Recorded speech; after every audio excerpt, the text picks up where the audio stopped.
Não julgue para que vocês não sejam julgados. Esse é mais um vídeo da série O Contexto Explica. Seja bem-vindo ao canal, eu sou o Otávio e nessa aula, você está vendo no slide aí, nós vamos falar sobre o texto de Mateus 7:1, não julguem para que vocês não sejam julgados. E eu creio que será uma aula bem interessante. Mas antes da gente começar a aula, eu quero pedir que você ajude compartilhando os nossos vídeos com pessoas que você sabe que irão gostar do conteúdo.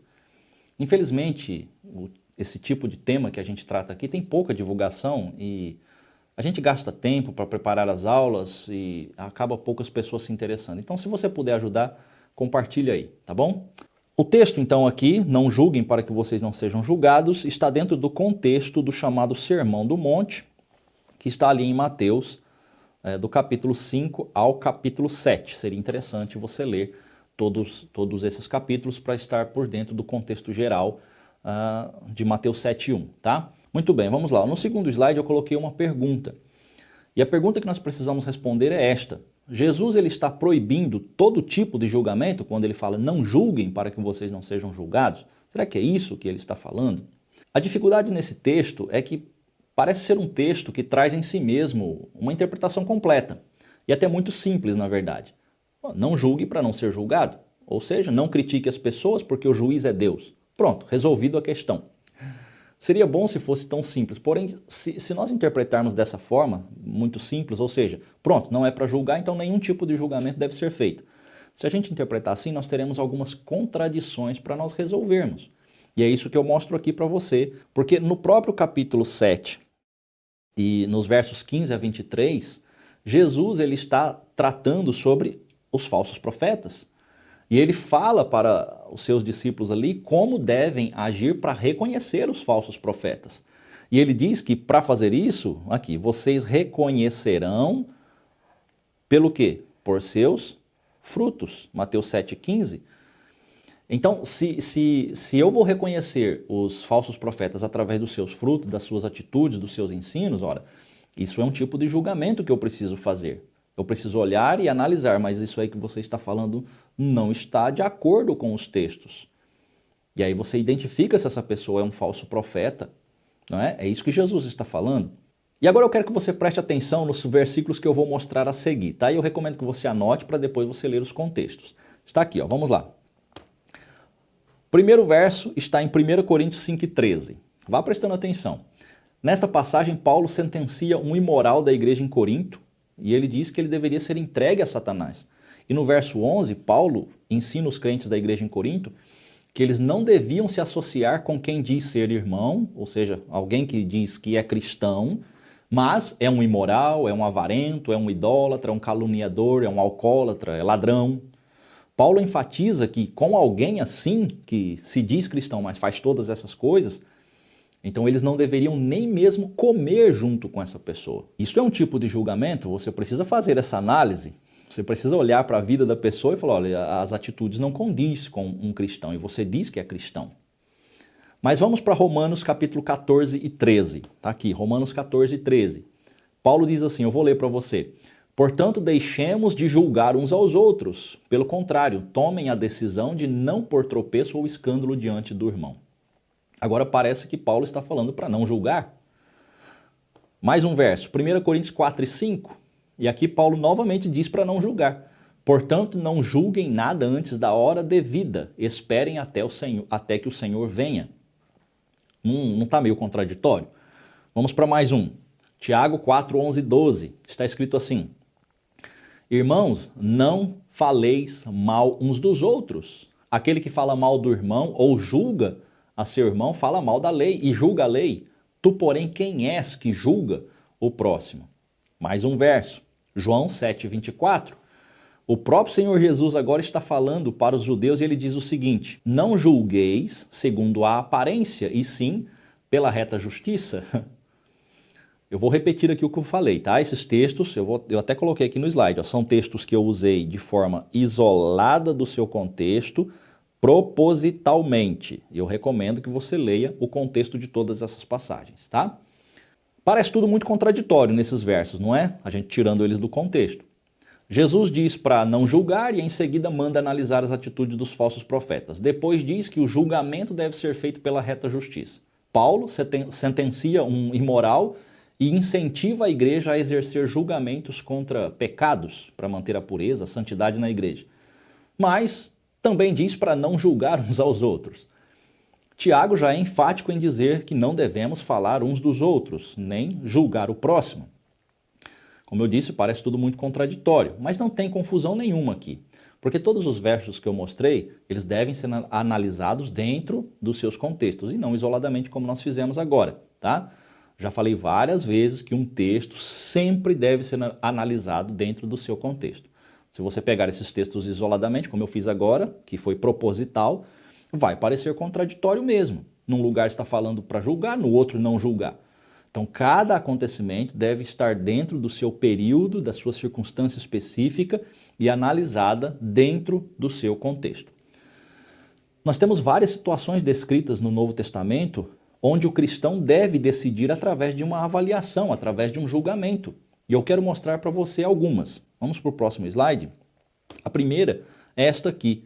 Quando é que nós devemos fazer julgamentos ou fazer análises na vida da comunidade?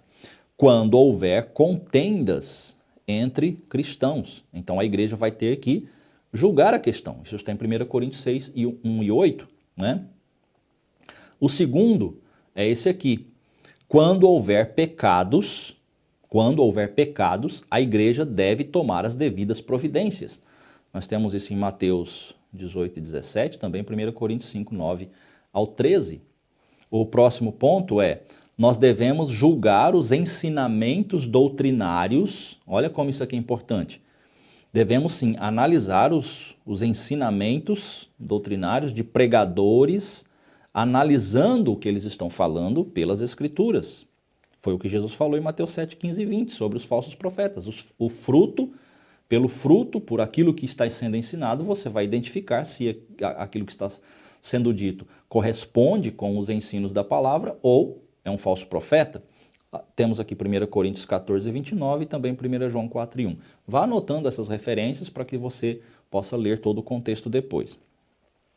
O quarto ponto é: nós devemos discernir se alguém é realmente cristão antes de associar-se com essa pessoa. 1 Coríntios 6 e 14, quando Paulo está falando sobre não se colocar em julgo desigual com os incrédulos. Então, você precisa fazer uma análise. Será que essa pessoa realmente é cristão? Eu vou me associar com ela, seja pelo meio que for, mas será que ela é realmente um cristão? Tá? Então, é uma forma de julgamento. E o quinto ponto está relacionado com os líderes, aqueles que a comunidade seleciona ou que Deus levanta para pastorear o rebanho. Esses líderes não podem simplesmente assumir a posição de líder na igreja, de pastorear a igreja, simplesmente porque fez um seminário, porque fez um curso de teologia. Na verdade, a igreja é quem reconhece essas pessoas como líderes, como anciãos, como presbíteros, para liderar, para pastorear o rebanho. E é por isso que Paulo ele vai falar para Timóteo de uma lista de características que esses líderes devem ter. Então, a igreja precisa olhar para essas pessoas que vão pastorear a igreja e ver, analisar, julgar a vida dessas pessoas para ver se elas correspondem com as características ou com as qualificações que está em 1 Timóteo 3, de 1 a 13.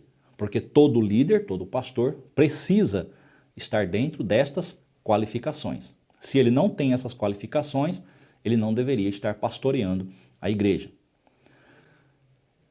Veja que esses versos que nós analisamos, essas situações, né, são situações onde a igreja precisa levantar julgamentos e fazer análise de certas questões. Por isso que nós devemos olhar para o contexto de Mateus 7 para vermos o que realmente Jesus estava ensinando naquele momento. Por que ele disse não julgueis para que vocês não sejam julgados? E para isso vamos para o contexto, né? Vamos lá, Mateus 7, 1 a 5, que diz: não julguem para que vocês não sejam julgados, pois da mesma forma que julgarem, vocês serão julgados, e a medida que usarem também será usada para medir vocês. Por que você repara o cisco que está no olho do seu irmão e não se dá conta da viga, algumas traduções usam a trave, né, que está no teu próprio olho? Como você pode dizer ao seu irmão, deixe-me tirar o cisco do seu olho, quando há uma viga no seu? Hipócrita, tira primeiro a viga do seu olho, e então você verá claramente para tirar o cisco do olho do seu irmão. O que nós podemos ver aqui nessa passagem? Olha, tem um detalhe que precisa ser observado. E eu digo um detalhe porque realmente é um detalhe e pode passar despercebido quando a gente lê todos os textos que tem na Bíblia falando sobre julgamentos, tá? Então, você precisa prestar atenção nesse detalhe. Eu vou aqui agora para o próximo slide, nós vamos observar algumas coisas. Primeira coisa que nós observamos nesse texto, Jesus não está proibindo julgamentos. Apesar dele começar a frase dizendo, não julguem, tem um condicional ali. Ele diz, não julguem para você não ser julgado. Tá? Tem um condicional, ele está dizendo que se você fizer um julgamento, a mesma medida que você usou, a mesma regra que você usou, o mesmo julgamento que você usou para avaliar o próximo, avaliar o seu irmão ou sua irmã, será também utilizado para avaliar você. Então não é uma proibição, ele só está dizendo, se você fizer, aguente as consequências, porque você também será julgado. É uma construção meio semelhante, né, com Mateus 6,12, na passagem que é conhecida como a oração do Pai Nosso, ali quando está escrito em Mateus 6,12, perdoe as nossas dívidas assim como perdoamos aos nossos devedores, ou seja, eu recebo aquilo que eu dou, o mesmo que você fizer virá para você, é a lei da semeadura, aquilo que você planta é o que você colhe, conforme Gálatas 6:7. Vamos para o próximo ponto que eu coloquei, é que o julgamento que está mencionado ali no texto, ele não é um julgamento que decreta uma sentença final sobre alguém, né? Como um juiz batendo um martelo e condenando a pessoa. Porque o contexto, né? Quando a gente analisa o contexto todo, deixa claro que o julgamento que Jesus está falando ali nesse texto não é da pessoa, e sim das atitudes da pessoa. E é esse o detalhe que eu mencionei que às vezes passa despercebido. Você precisa diferenciar o julgamento como em um tribunal, onde o juiz decreta um juízo final condenando o culpado, diferenciar do julgamento avaliativo, ou seja, das atitudes daqueles que dizem ser cristãos. E por que eu estou falando isso?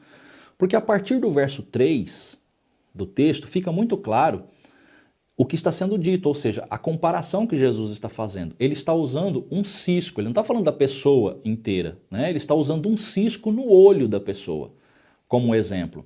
Ele usa o cisco e a trave, né? a viga no olho. E esta simbologia do cisco e da trave representam o quê? Representam as atitudes da pessoa, né? E não a pessoa em si mesmo. Então, o que ele quer dizer? Olha, você está vendo a atitude no seu irmão que você não concorda, que você acha que é pecado, e você está julgando ele, mas você não está vendo que algo na sua vida é muito pior do que aquilo que você está acusando. E é por isso que o julgamento que você faz volta para você. E Jesus conclui que quem faz esse tipo de julgamento, tendo uma trave no seu olho, algo muito grande, e vê uma coisa pequenininha na vida do outro, é um hipócrita, tá bom? Então, é um julgamento avaliativo das atitudes e não da pessoa em si mesmo. O próximo ponto está aqui.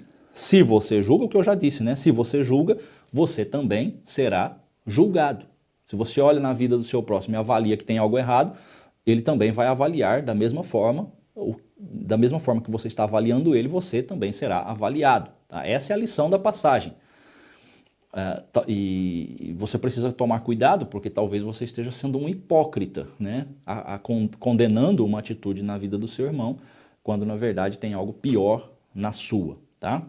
E aí a lição que Jesus passa é que não é possível você corrigir o outro sem primeiro consertar a sua própria vida. Não é possível você retirar o cisco do olho do teu irmão quando tem algo muito maior tampando a sua visão. Então primeiro você tira o seu, para depois você poder ajudar o seu irmão.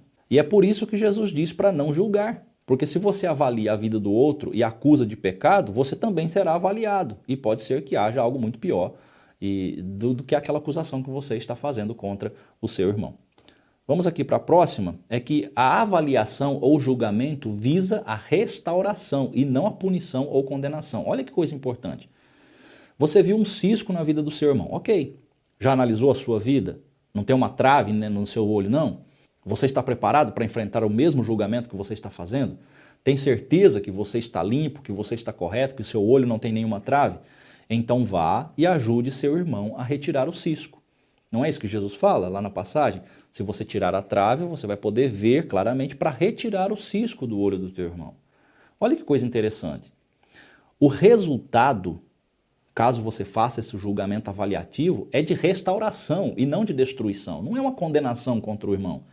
É um julgamento avaliativo para tirar o cisco, para corrigir o seu irmão. Mas para que você faça isso, você precisa estar correto. Você não pode ter algo que te condene. Não é um julgamento punitivo, é um julgamento educativo. Ele visa a restauração, tirar o cisco, para que não haja impedimento na vida do seu irmão. E tem mais um ponto aqui que eu quero destacar, porque é muito importante. Talvez o que você está julgando na vida do seu irmão, achando que é pecado, pode ser apenas um choque de personalidades e de conceitos. Olha que interessante. Você acha que tal atitude, que tal prática que você está vendo no seu irmão seja pecado, e aí você condena ele por causa disso. Mas quando ele olha para você na concepção dele, ele pode considerar algo que você faz como muito pior.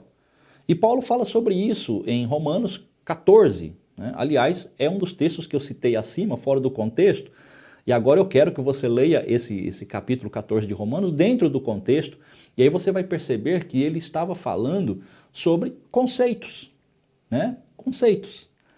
Uns achavam que não podia comer carne, e aí condenava quem comia. Outros que podia comer carne e condenavam ou julgavam aqueles que não comiam. Uns achavam que deviam guardar os dias especiais e julgavam os que não guardavam. Outros achavam que todos os dias eram iguais e condenavam aqueles que queriam guardar os dias especiais. E é nesse sentido que Paulo diz que não deveriam fazer julgamentos, não deveriam julgar essas ações, já que elas não caracterizavam pecados, mas eram apenas choques de conceitos. Por isso, toda análise ou julgamentos que você faz, não de pessoas, mas de atitudes, eles devem estar fundamentados pelos textos da Bíblia e não por minhas convicções pessoais ou por suas convicções pessoais.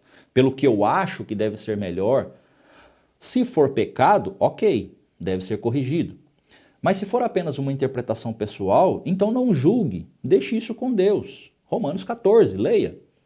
Portanto, não use esse verso de Mateus capítulo 7, não julgueis para que não sejais julgados, quando alguém está combatendo heresias, até porque Jesus ensinou a fazer isso, os apóstolos ensinaram a gente a combater as heresias através dos textos bíblicos. Então, quando alguém está falando sobre pecados, condenando falsos profetas e mostrando pelas escrituras as atitudes de alguns que se dizem cristãos, mas que não vivem como cristãos, olha, não pode usar esse texto, não julguem para não ser julgado, porque ele está completamente fora do seu contexto. Tá? O que o texto realmente deixa claro é que nós não devemos ser hipócritas, apontando falhas nos outros quando estamos cometendo algo pior, ou até mesmo considerando algo como pecado, quando na verdade é apenas um conceito pessoal. E aí nós não devemos fazer julgamento. Fica evidente que nenhum de nós, preste atenção no que eu vou dizer, nenhum de nós temos o direito de decretar juízo condenatório sobre uma pessoa. Quem julga pessoas é o juiz supremo, Deus.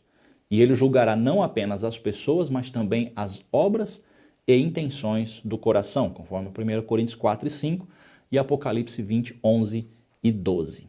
Se você gostou da aula, deixe seu like e compartilhe com seus contatos. Se você quiser aprender mais sobre a interpretação dos textos da Bíblia, nós temos um curso que se chama Fundamentos da Interpretação Bíblica. É só você clicar no link que está aí na descrição para ter mais informações. Até o próximo vídeo.